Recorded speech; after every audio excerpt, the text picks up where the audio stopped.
Assalamualaikum warahmatullahi taala wabarakatuh. A'udzu billahi minasyaitonir rajim. Bismillahirrahmanirrahim. Alhamdulillahi rabbil alamin wassalatu wassalamu ala asyrafil anbiya'i wal mursalin wa ala alihi wa sahbihi ajma'in. Allahumma rabbi shrah li sadri wa yassir li amri wahlul 'uqdatam min lisani يفقهوا قولي ولا حول ولا قوة إلا بالله العلي العظيم. اللهم انفعنا بما علمتنا وعلمنا ما ينفعنا وعلمنا ما جهلنا وذكرنا ما نسينا. اللهم يسر ولا تعسر رب تمم بالخير. اللهم افتح علينا فتوح العارفين ووفقنا توفيق الصالحين. اللهم لا سهل إلا ما جعلته سهلا وأنت تجعل الحزن إذا شئت سهلا. InsyaAllah kita sambung semula pengajian kitab Bulughul Maram yang disusung dan dikarang oleh Al-Imam Al-Hafidh Ibnu Hajar Al-Asqalani rahimahullahu subhanahu wa ta'ala, wa nafa'ana Allahu bi'ulumihi fid darain amin. Katanya daripada Abi Hurairah radhiyallahu ta'ala anhu, beliau berkata, Rasulullah sallallahu alaihi wasallam bersabda, qala Allahu azza wa jal, thalathatun ana khasmuhum yawmal qiyamah, rajulun a'ta bihi thumma ghadar, wa rajulun ba'a hurran fa akala thamanah, wa rajulun istajara ورجل استأجر أجيرا فاستوفى منه ولم يعطه أجره. Maksudnya, Allah Subhanahu wa taala berfirman. Jadi kalau hadis tiba-tiba sebut Allah taala berfirman, maka hadis ini dinamakan sebagai hadis qudsi. Hadis ini dinamakan sebagai hadis rabbani. Ini adalah firman Allah Subhanahu wa taala. Tapi hadis qudsi dia berbeza dengan Al-Quranul Karim. Al-Quranul Karim firman Allah Subhanahu wa taala, hadis qudsi juga firman Allah Subhanahu wa taala. Perbezaannya menurut pandangan sebahagian daripada ulama adalah hadis qudsi Allah Subhanahu wa taala campurkan maksudnya ke dalam hati Nabi sallallahu alaihi wasallam, lalu Nabi sallallahu alaihi wasallam mengungkapkan perkara yang dicampur oleh Rasulullah dengan perkataan Nabi sallallahu alaihi wasallam sendiri. Baik, ini adalah firman Allah. Kata Allah Subhanahu wa taala, ada 3 orang yang aku akan menjadi penentang mereka pada hari kiamat. Ada 3 orang ni, 3 golongan ni, aku akan jadi lawang. Aku akan berlawang dengan dia pada hari kiamat. Allah Ta'ala yang akan lawang dia. Di mahkamah Allah Subhanahu Wa Ta'ala, Allah Ta'ala yang akan dakwa dia. Allah Ta'ala akan jadi musuh dia. Allah Ta'ala akan jadi Allah Ta'ala yang lawang dengan dia. Allah. Kita dengar perkataan ni pun gerung dah. Gerung. Kita kalau kes kita dibawa ke mahkamah, tiba-tiba orang yang dakwa kita, peguam hak dakwa kita, peguam hak sahur, mampu kerah kita. Saya lawang. Allah kalau kita hak jenis cak ayam kau. Ni bukan peguam ni. Allah Ta'ala sendiri yang akan jadi lawang kepada 3 golongan ini. Jangan keren 3 golongan ni. Siapa 3 golongan ni? Yang pertamanya adalah seorang yang memberi sumpahnya dengan namaku, lalu dia melanggarnya sumpah. Jadi dia telah bersumpah dengan nama Allah. Dia orang yang bersumpah dengan nama Allah, maksudnya dia telah berjanji menggunakan nama Allah. Tiba-tiba dia khianati sumpah dia. Dia tidak ikut benda yang dia sumpah. Orang ni Allah Subhanahu wa taala akan jadi lawang dia. Allah Taala akan menjadi penentang dia pada hari kiamat. Muslimin muslimat yang dirahmati oleh Allah Subhanahu wa taala. Kita buat contoh, ada sebahagian daripada orang kita bersumpah untuk tidak melakukan sesuatu perkara. Sumpah dengan nama Allah, tak buat benda ni. duk semetanya buat. Orang ni cukup bahaya orang ni. Orang ni memang cukup bahaya. Kerana Allah Subhanahu Wa Taala yang akan menjadi penentang kepada mereka di negeri akhirat. Sebab itulah kita jangan bermudah-mudah untuk bersumpah. Kalau sekiranya kita tidak mampu untuk lakukan perkara tersebut, jangan bermudah-mudah untuk kita bersumpah. Nama Allah bukan jenis boleh buat main, buat sahang mari. Nak buat main, nak pakai main macam gigi pakai tukar pakaian. Bukan jenis hak boleh buat sahang main gitu. Nama Allah, nama yang cukup mulia. Apabila kita telah berjanji bersumpah dengan nama Allah, mesti kita kena laksanakan apa hak yang kita bersumpah itu. Kalau tidak, Allah Subhanahu Wa Taala yang akan menjadi penentang kita pada hari kiamat. Cuma bab sumpah ni, dia adalah perbincangan pula. Dia sumpah benda hak yang nak melakukan benda yang haram, waktu tak boleh buat. Sumpah nak tinggal benda yang wajib, waktu tak boleh. Salah daripada sudut awal lagi. Salah awal lagi.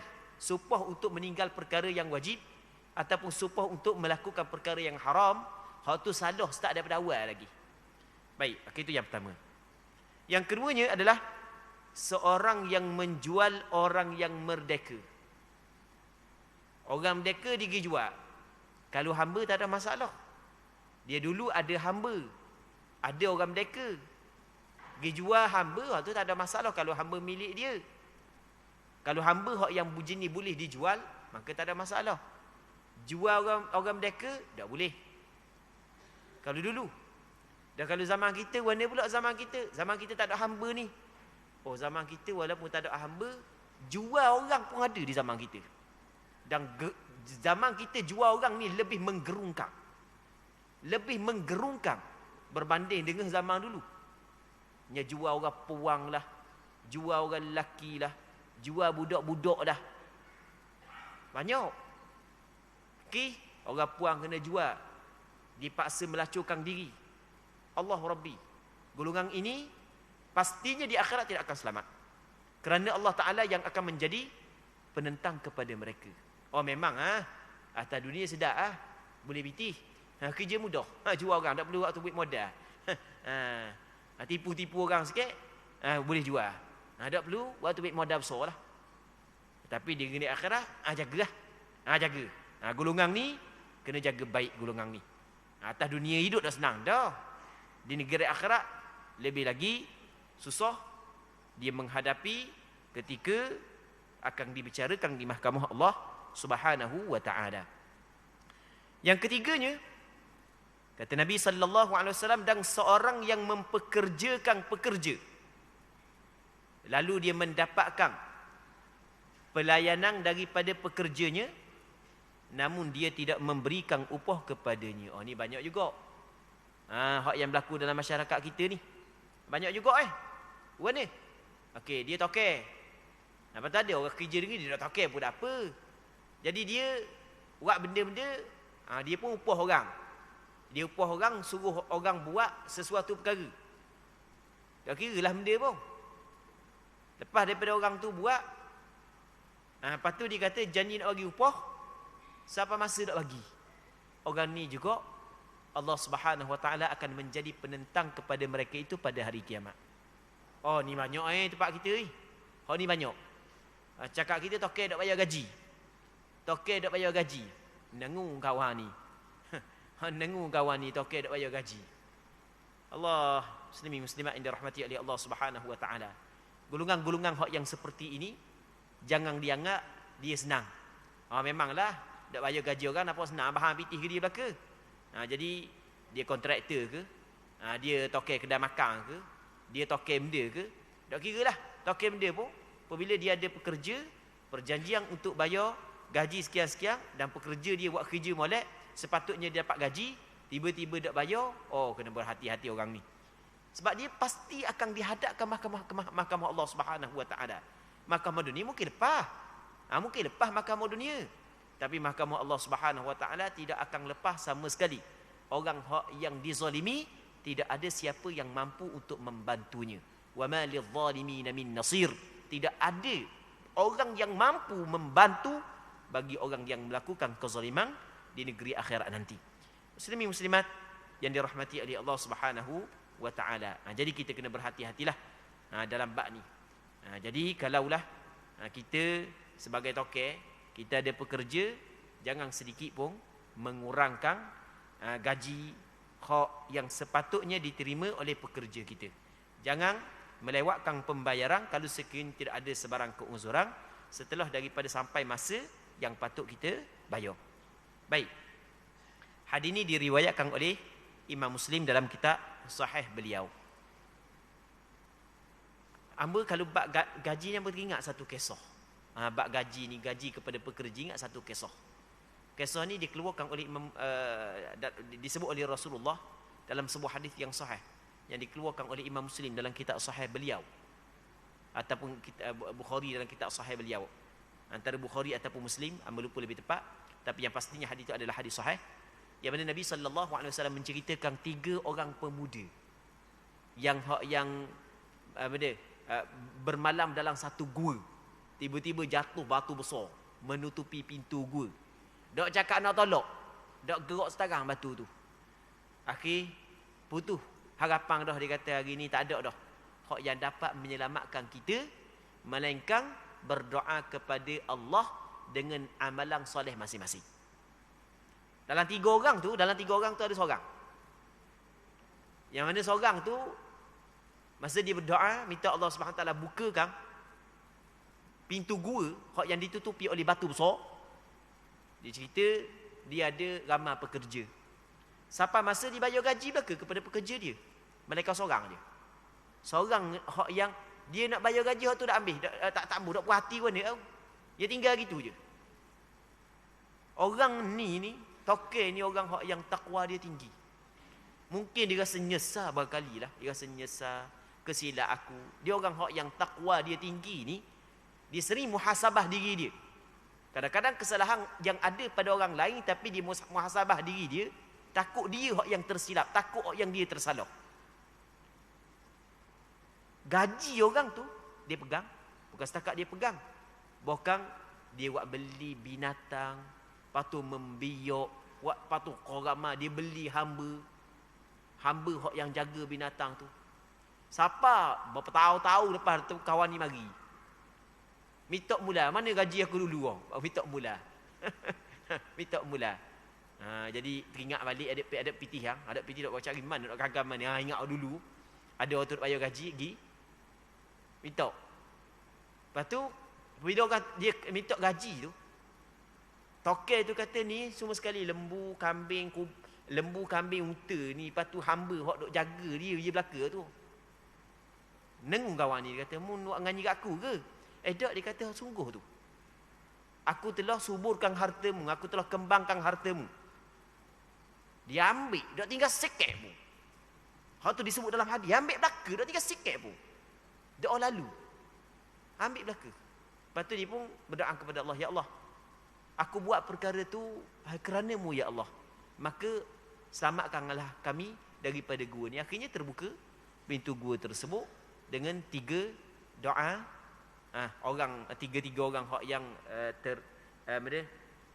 kandah dalam gua saat itu masing-masing berdoa dengan amalan soleh masing-masing. Baik. Dia kalau hadis-hadis lagu ni kita kena mikir lagu mana.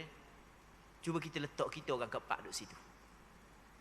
Kita orang kepak duduk situ. Kita nak doa dengan malam dia hak yang kita betul-betul ikhlas kepada Allah.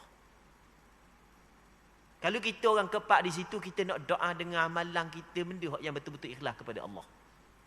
Tu kena cari. Kalau ada dah, alhamdulillah. Kalau tak ada lagi, kena pakat buat. Kena pakat buat. Hak tu baru terkandah dalam gua, belum lagi terkandah di padang mahsyar. Muslimin muslimat yang dirahmati oleh Allah Subhanahu wa taala. Seterusnya daripada Abdullah bin Abbas radhiyallahu taala anhuma bahwasanya Rasulullah sallallahu alaihi wasallam bersabda, "Inna ahaqqa ma akhadhtum alaihi ajran kitabullah." Katanya, sesungguhnya sesuatu yang paling berhak kalian ambil upahnya adalah kitab Allah. Hadis ini diriwayat oleh Imam Bukhari. Jadi boleh kita ambil upah kitab Allah ni Al-Quran lah. Kita ambil upah daripada pembacaan Al-Quran, daripada mengajar Al-Quran, berpandukan kepada hadis ni. Kita nak faham hadis ni gini, kita kena ambil cerita awal lagi. Hadis ni dikeluarkan oleh Imam Bukhari dalam kitab Sahih beliau daripada Abdullah bin Abbas radhiyallahu taala anhuma. Yang mana Abdullah bin Abbas menceritakan bahawasanya ada sekumpulan sahabat Nabi sallallahu alaihi wasallam pada ketika tu dia melalui satu kampung, dia bermusafir, dia singgah satu kampung. Baik. Tiba-tiba orang kampung tersebut, seorang tu mari jumpa dengan dia, tanya dia, ada tak di kalangan kamu hak yang pandai melakukan ruqyah? Kalau kata cakap kita kat japi lah. Ada hak yang pandai japi. Maka dalam ramai-ramai tu kata ada lah. Abu Sa'id Al-Khudri hak yang Gi Abu Sa'id Al-Khudri baca. Tapi meletakkan syarat kena buat mari bayaran kambing sekawang. Dia baca Fatihah. Lepas tu baik. Macam tahu buang. Baik macam tahu buang. Jadi apabila hak yang seorang je gi, hak lain duduk di tempat tu, maka masa dia balik sana tu, Abu Sa'id Al-Khudri balik sana tu bawa kambing. Kejutlah kawan ni. Ai. Gi kosong tangan buat balik bawa kambing. Lepas tu dia tahu bahawa senyap Abu Sa'id Al-Khudri baca Fatihah, lepas tu minta upah kambing. Jadi sahabat-sahabat Rasulullah yang dalam kumpulan tersebut kata sudahlah. Betul tak kita buat ni? Dari balik kena jumpa dengan Rasulullah dululah. Lepas tu bawa pergi jumpa dengan Nabi sallallahu alaihi wasallam. Maka kata Nabi sallallahu alaihi wasallam, sesungguhnya sebenar-benar apa yang kamu ambil upah adalah kitab Allah. Maksudnya boleh ambil upah daripada bacaan Al-Quran kepada pesakit. Ini hak yang boleh kita faham daripada hadis ini. Tapi daripada segi hukum dibolehkan. Pastinya hak yang lebih baiknya adalah tanpa mengambil upah. Tapi kalau nak ambil upah tidak menjadi masalah, dibolehkan. Berpandukan kepada hadis ni, hadis ini diriwayatkan oleh Imam Bukhari dalam kitab Sahih beliau. Bahkan di sana ada riwayat yang kedua daripada Abu Sa'id Al-Khudri sendiri. Abu Sa'id Al-Khudri dalam hadis yang dikeluarkan oleh Imam Bukhari dan Muslim. Dalam kitab Sahih bagi keluar. Tadi Abdullah bin Abbas dikeluarkan oleh Imam Bukhari. Hal ini dikeluarkan oleh Imam Bukhari dan Muslim daripada Abu Sa'id Al-Khudri sendiri. Tuang tubuh sendiri. Yang mana Abu Sa'id Al-Khudri menceritakan bahawasanya satu ketika dia bersama dengan beberapa orang sahabat Rasulullah sampai di satu perkampungan orang Arab pada ketika itu. Maka sampai di perkampungan tersebut, orang kampung tu tidak menjamukan, tidak menjadikan dia sebagai tetamu. Yang mana adat pada kebiasaan pada zaman tu, apabila ada tetamu luar mari, orang kampung saat itu bagi makanan lah, jamu lah, menjadikan dia sebagai tamu. Tapi kedekut kali orang kampung tu, seorang pun tak bagi jamuan kepada tetamu yang datang. Baik, dipendekkan cerita, takdir Allah Subhanahu Wa Taala, boh dia, ketua kampung kena ketik di binatang bisa. Gelepar kena. Kena gelepar duk wawa ngamuk. Dak sakit kena. Dak yakak nak uak. Kalau zaman kita ni boleh pergi atas hospital. Zaman dulu mana ada hospital. Nak buat ni. Sudah Ni boh sendiri, boh besar sendiri. Susah habis suti kampung. Last sekali dalam ramai-ramai tu bagi cadangan. Tengah tanya nu, takut ada hak yang pandai japi nu, hak yang mari singgah kampung kita orang luar, takut ada seorang hak pandai japi. Pergi tanya. Dia kata pandai. Tapi mun nak suruh aku japi syarat. Tak syarat lalulah. Dah muka dekuk sangat agak. Tak syarat benda. Muka newi saya kau sekawang kambing. Kawan ni bersetuju. Nyegi baca Fatihah je. Baca Fatihah. Habis baca Fatihah, dia pun ludah atas tempat sakit itu macam tahu kena buang. Tahu buang terus. Baik terus. Maka dia pun buat balik. Buat balik tu, kawan-kawan dia saat ni tu, hak yang sekumpulan dia, hak yang bersama dengan dia, macam ke tak setujulah. Sebab kita ambil upah daripada bacaan Quran macam tak kena je ni. Macam tak kena ni. Maka buat balik jumpa dengan Rasulullah sallallahu alaihi wasallam, khabar kepada Rasulullah. Rasul kata tak ada masalah, boleh je. Lepas tu Rasul kata, lepas tu beri kat aku sikit. Maksudnya nak khabar benda tu betul-betul halal. Sampai Rasulullah pun meminta supaya dimasukkan Rasulullah dalam bahagian daripada kambing tersebut. Baik. Jadi berpandukan kepada hadis ini, boleh mengambil pengupah daripada kita baca Al-Quran, daripada kita daripada kita melakukan ruqyah. Seterusnya daripada Ibnu Umar radhiyallahu anhuma, beliau berkata, Rasulullah sallallahu alaihi wasallam bersabda, "A'tul ajira ajrahu qabla an yajiffa 'araquh." Berikanlah upah kepada pekerja sebelum keringatnya kering. Maksud dia, jadi kita apabila kita kita token, ada pekerja kita, tapi selesai dia buat kerja, sampai masa kita kena bayar gaji, maka mesti kita kena bayar selalu. Mesti kita kena bayar selalu. Selepas daripada sampai masa, kalau kita bayar gaji mengikut minggu, kita bayar mengikut minggu. Kalau bayar mengikut bulan, atau perjanjian lah. Kalau bayar mengikut hari, bayar mengikut hari. Baik. Jadi Rasul suruh kita bagi gaji kepada sebelum kering peluh dia. Maksudnya segerakan pembayaran gaji. Segerakan ke pembayaran dia. Main dakwil lalu dah lama, jadi sayang lah macam-macam. Maksud dia dah. Jadi Rasul suruh bagi selalu. Seterusnya daripada Abu Sa'id Al-Khudri radhiyallahu anhu, bahawasanya Nabi sallallahu alaihi wasallam bersabda, "Man istajara ajiran falyusammi lahu ujratah." Barang siapa yang mengambil pekerja, maka hendaklah dia menyebutkan upahnya kepadanya. Dia kena khabar upah banyak mana. Maksudnya kena jelaskan selalu upah banyak mana. Kerja benda kena buat upah banyak mana. Ada apa awak kerja dengan hamba sampai masa cukup bulan saya bayar gaji. Dah berapa nak bayar? Dah apa lah. Kerja dulu. Kerja benda. Kerja sekian. Lepas tu banyak mana upah. Nanti dulu. Sampai bulan bayar gaji. Allah tak percaya ke hamba. Itu tak boleh. Itu tak boleh. Mesti kena jelas. Sebab untuk mengelak daripada berlaku pertelingkahan dan perbalahan. Sampai masa wi sikit nengung kawan ni. Balah tak boleh main. Baik, bab gini tak boleh main. Mesti kena kena jelaskan berapa upah dia. Sebab itulah sepakat ulama fiqh menyebut wajib bagi token ketika dia ada pekerja, apabila dia mengambil pekerja, patut dia tetapkan suatu pekerjaan, mesti dia kena tetapkan bayaran banyak mana. Mesti kena tetapkan bayaran banyak. Mesti kena ada bayaran yang dipersetujui. Seterusnya, kita masuk dalam perbahasan baru berkenaan dengan bab menghidupkan tanah yang mati. Dia tak gitu tajuk dia, bab menghidupkan tanah yang mati. Boleh ke menghidupkan tanah yang mati? Maksud menghidupkan tanah yang mati ni adalah tanah tu tidak dimiliki oleh siapa-siapa. Lepas tu kita retoh lah.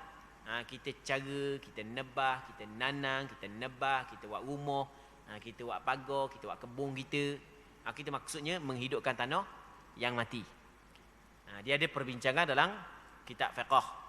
Yang mana perbincangan yang disebut dalam kitab fiqh secara panjang lebar saat itu diambil daripada hadis Nabi sallallahu alaihi wasallam.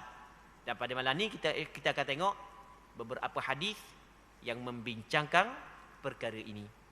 Katanya daripada Urwah bin Az-Zubair, daripada Aisyah radhiyallahu anha, bahawasanya Nabi sallallahu alaihi wasallam bersabda, "Man 'amara ardan laysat li ahadin fahuwa ahaqqu biha." Barang siapa yang memakmurkan, maksudnya membuka dan mengelola tanah yang tidak dimiliki oleh seseorang, maka dialah yang lebih berhak terhadapnya.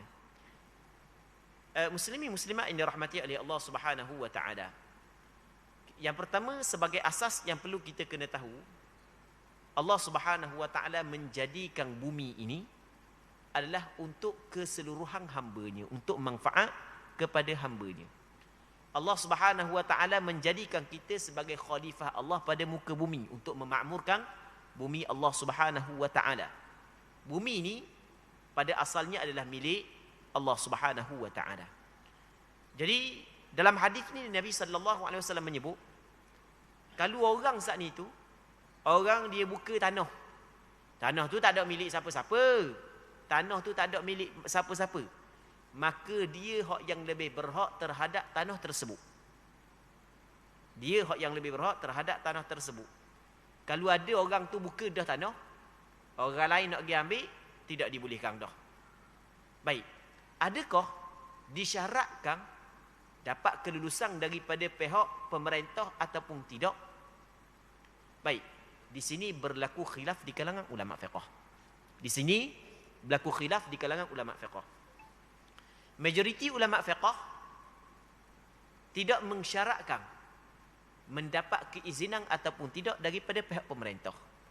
Asal kata tanah tersebut bukan milik siapa-siapa, maka pemerintah adalah hamba Allah, kita pun hamba Allah Subhanahu wa taala, sama ada dilarang ataupun tidak.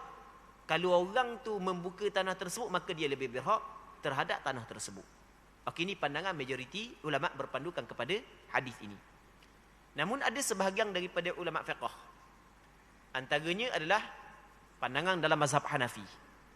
Mereka berpandangan bahawasanya disyaratkan mendapat keizinan daripada pemerintah.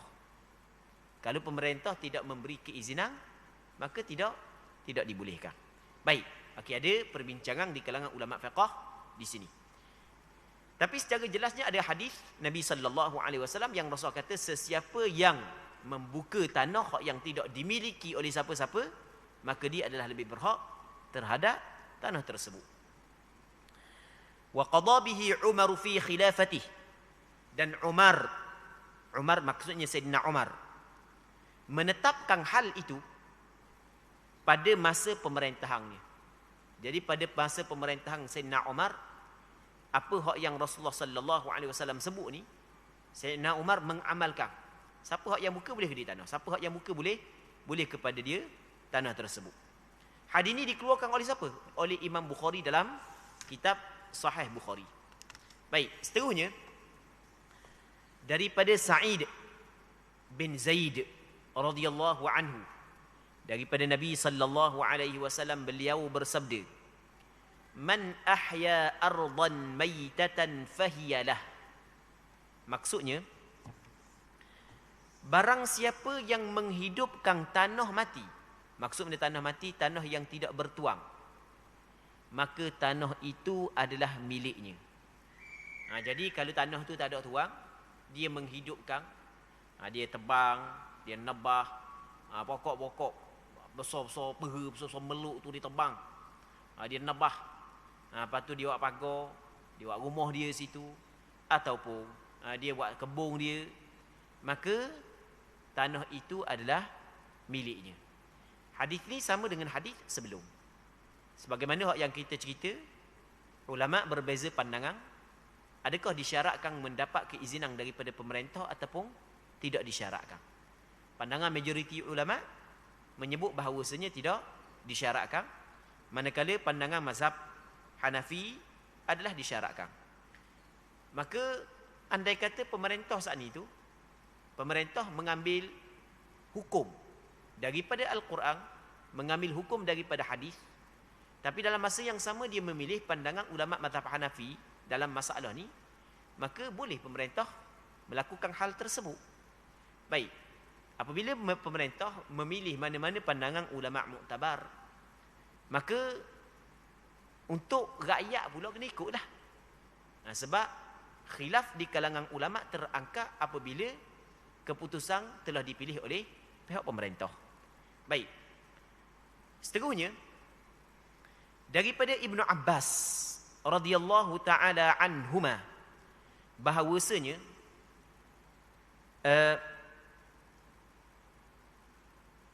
Nabi sallallahu alaihi wasallam bersabda, "La hima illa lillahi wa li rasulih." Tidak ada daerah perlindungan kecuali milik Allah dan Rasulnya. Maksud dia tidak ada daerah perlindungan kecuali milik Allah dan Rasulnya. Tanah ni tidak dimiliki oleh siapa-siapa. Tanah ni.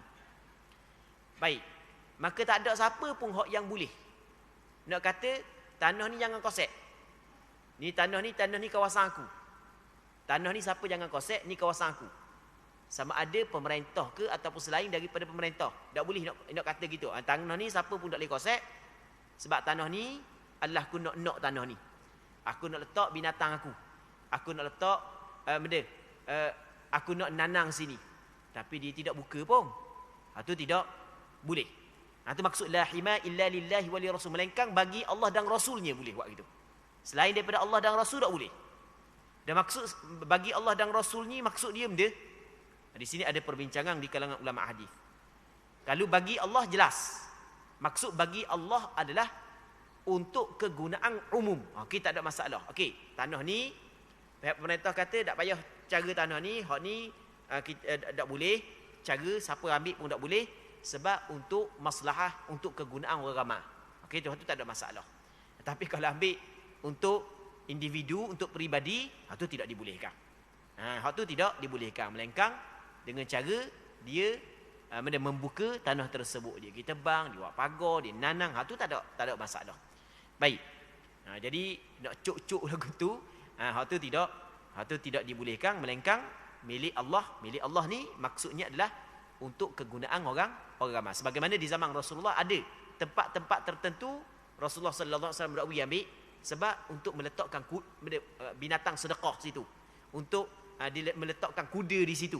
Jadi tempat untuk letak kuda, untuk letak orang binatang-binatang zakat di situ. Jadi ada tempat untuk diletakkan binatang-binatang zakat, yang mana binatang zakat adalah untuk maslahah umum, maka hak tu dibolehkan. Baik. Itu maksud tidak ada daerah perlindungan kecuali milik Allah dan Rasulnya. Hadis ini diriwayat oleh Imam Bukhari dalam kitab sahih beliau. Seterusnya daripada Ibnu Abbas radhiyallahu taala anhuma, beliau berkata, Rasulullah sallallahu alaihi wasallam bersabda, la darara wa la dirar. Maksudnya tidak boleh membahayakan orang lain dan tidak boleh membalas bahaya daripada orang lain. Dia perkataan la darara maksudnya tidak ada kemudaratan. Wala dirar, tidak ada memberi mudarat kepada orang lain. Ini hadis yang dikeluarkan oleh Imam Ibn Majah dan beberapa orang ulama hadis yang lain. Maka berpandukan kepada hadis ini, setiap kemudaratan mesti ditolak, mesti dihilangkan. Apa jua kemudaratan? Sebab Rasul kata la darara wala dirar. Dan hadis ini di antara hadis yang banyak hukum hakam yang diambil daripada hadis ini. Sehingga Imam Nawawi dalam kitab hadis 40 meletakkan hadis ini di dalam kitab tersebut. Imam Nawawi memasukkan hadis ini dalam kitab tersebut kerana hadis ini menjadi kaedah kepada agama Islam. Baik, ambil sebagai contoh lah, tidak ada kemudaratan, tidak boleh memberi mudarat kepada pihak yang lain. Ini ambil satu contoh. Ini sebagai contoh. Banyak kalau kita nak kira contoh tu banyak. Ini sebagai contoh. Boleh tak perempuan nak makan ubat penahang haid? Jadi ada kadang-kadang dekat dengan puasa. Jadi ada sebahagian perempuan dia nak dengan kawan-kawan dia nak pergi masjid semua. Lepas tu nak makan ubat penahang haid. Ataupun nak pergi Mekah nak buat umrah ataupun nak buat haji, nak makan ubat penahang haid. Boleh ke tak? Baik. Masalah ni sebenarnya dibincang oleh ulama fiqh. Ulama fiqh kata sebenarnya tidak menjadi masalah. Dibolehkan tapi dengan syarat. Dengan syarat benda tu tidak mendatangkan mudarat. Kerana Rasul kata la darara wa la dirar. Tidak ada kemudaratan dan tidak boleh memberi mudaratkan kepada pihak yang lain. Baik. Jadi kalaulah ada kemudaratan, hukum dia adalah haram. Tidak ada kemudaratan, maka tidak menjadi masalah. Tapi sebaik-baiknya dibiarkan berjalannya darah hak yang keluar daripada perempuan mengikut apa hak yang diaturkan oleh Allah Subhanahu wa taala. Okey, kita buat contoh. Masyarakat kita masih ramai hak yang hisap rokok. Masih ramai. Hak hisap rokok ni kadang-kadang dia tak jaga perasaan orang lain. Duduk ke dalam kedai makan pun berkebun hisap rokok. Baik. Jadi kalau sekiranya dihisap rokok sana itu mendatangkan mudarat kepada orang lain, bukan setakat perbuatan dia sahaja haram, bahkan haram pula satu lagi iaitu memberi mudarat kepada orang lain. Baik, ada orang memang tak boleh bau langsung rokok. Tak boleh nak bau langsung rokok. Tak boleh nak bau. Kalau duduk kedai makan, bosok kahung bau rokok Allah. Kita sendiri rasa nak marah. Kita sendiri rasa nak marah. Duduk kedai makan, berkebuk bau rokok. Dan hamba kalau misalnya duduk kedai makan, kalau orang isap rokok siapa ke ganggu kita, hamba kita tegur derek je. Kita tegur derek kata, isap luar tu lah. Jadi rasa nak marah. Tak kira orang dah. Rasa nak marah. Jadi memang tu terganggu orang. Hukum dia adalah haram. Rasul kata la darara wa la dirar. Tidak ada kemudaratan dan tidak boleh kita memudaratkan orang lain. Hukum dia adalah haram. Perbuatan dia dosa, lepas tu memudaratkan orang lain pula dosa. Baik. Jadi kalau nak isap rokok tu isap jauh. Jangan menyusahkan orang. Ada hak yang sebahagian daripada sahabat-sahabat kita, hak yang dulu duk isap rokok. Duk dapat orang isap rokok. Akhirnya dia berhenti isap rokok. Lama berhenti tu. Ni ada sebahagian daripada sahabat kita. Apabila dia berhenti isap rokok, tiba-tiba orang isap rokok depan dia. Jadi serabut dia. Lepas tu baru dia mari mikir. Aku dulu tak kena rasanya. Leni baru nampak. Baru minta maaf mula dengan orang. Jadi kadang-kadang dia buat benda yang menyusahkan orang, memudaratkan orang. Dia tak fikir. Sebenarnya tu kita kena ambil fikir. Jadi sebab kita terikat dengan dosa pahala. Jadi menyusahkan orang, memudaratkan orang, hukum dia adalah haram. Seterusnya katanya daripada Samurah bin Jundub radhiyallahu anhu, beliau berkata, Rasulullah sallallahu alaihi wasallam bersabda, "Man ahata ha'itan 'ala ard fahiyalah." Barang siapa yang memasang pagar pada sekeliling sesuatu bidang tanah, maka tanah itu adalah miliknya. Tapi kena ingat dalam hadis Rasul kata orang buat pagar di atas sebidang tanah, maka tanah tu milik dia. Tapi jangan kita faham cara umum lagu tu. Tanah orang hak duk tepi kita tak ada pagar, kita buat pagar jadi hak kita. Tu tak jadi. Sebab ni hadis Rasul kabar lagu tu. Tu tak faham. Jangan tengok satu hadis. Tengok hadis yang sebelum ni. Rasul kata laisat li ahad. Tanah tu tak milik siapa. Kalau milik orang tak boleh. Kawan ni pecah luk berapa ribu habis. Cuma dak ada nak pagar je. Kita kata ada tu orang duk cara dia tu buat pagar jadi hak kita lah. Rasul kabar lagu tu. Takkan nak lawan hadis. Pula dah. Padahal tak faham hadis. Jadi kalau tanah tu tidak dimiliki oleh siapa, tiba-tiba dia pagar, maka tanah tu jadi milik dia. Maksudnya antara cara yang diterima oleh syarak untuk membuka sesuatu tanah yang tidak dimiliki oleh siapa adalah dengan cara kita memagarkan tanah tersebut. Baik. Seterusnya daripada Amrullah bin Mughaffal radhiyallahu taala anhu, bahawasanya Nabi sallallahu alaihi wasallam bersabda, "Man hafara bi'ran falahu 40 dhira'an 'atanan limashyatih." Jadi untuk malam ni kita berhenti sini dulu. Kita mengharapkan apa yang kita bincang ada manfaatnya dan ada keberkatannya. Semoga Allah Subhanahu wa taala memberkati majlis ilmu yang kita adakan pada malam yang mulia ini. Wallahu subhanahu wa ta'ala a'la wa a'lam. Allahumma haqqiqna bittiba'i nabiyyika Muhammadin sallallahu alaihi wasallam zahiran wa batina. Allahumma inna nas'aluka al-ikhlasa fil qawli wal amal. Allahumma inna nas'aluka al-ikhlasa fil qawli wal amal. Allahumma inna nas'aluka al-ikhlasa fil qawli wal amal. Sallallahu ala sayyidina Muhammad wa ala alihi wa sahbihi ajma'in. Walhamdulillahi rabbil alamin.